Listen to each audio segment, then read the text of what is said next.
Hello everyone, good morning and welcome to a new blog. তো আর সকালবেলা দেখো আমরা দুজন মিলে সঙ্গে টিফিন করছি। তো তরকারি হয়ে গেছে, কুমড়ো আলু তরকারি করেছি আর রুটি করছি এখন। ও খেয়ে কাজে যাবে, সেই জন্য একটু ভারী টিফিন করছি। তো ও কি সুন্দর দেখো, অল্প গুঁড়ি দিয়েই বেলছে রুটি, যেটা আমি পারি না, আমার দ্বারা হয় না। তো তারপর আমি ভাতটা বসিয়ে ফেললাম, বসিয়ে একটু এই কাঁচকলাটা আর আলু যেগুলো কাটার আছে কেটে ফেলবো।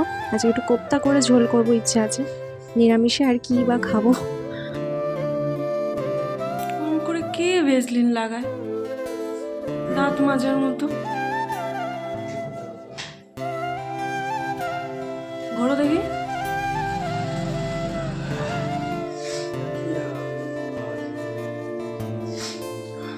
যেহেতু প্রথমবার করছি তো জানি না কিভাবে করে, কিন্তু নিজে যেটুকু জানি আর নিজের আইডিয়া থেকে করছি। তো করতে করতে মাঝখানেই শেষ হয়ে গেল আমার গ্যাসটা। তারপরে আমি আর কি করব, বৌদি থেকে ইন্ডাকশানটা নিয়ে এসে করলাম। তরকারিটা তো করতেই হবে, না খাবো কি দিয়ে দুবেলা, তো সেই জন্যই। আর ও যেহেতু কাজে চলে গেছে, তো আজকে তো আর গ্যাসটা ভরা হবে না। আর এখানে দেখো আমার কড়াই থেকে তুলে বৌদির কড়াইতে দিচ্ছি, কারণ আমার কড়াইটা ইন্ডাকশানে বসবে না, তো সেই জন্যই। আর দেখো ভেজে আমার ঝোলটাও করা হয়ে গেছে।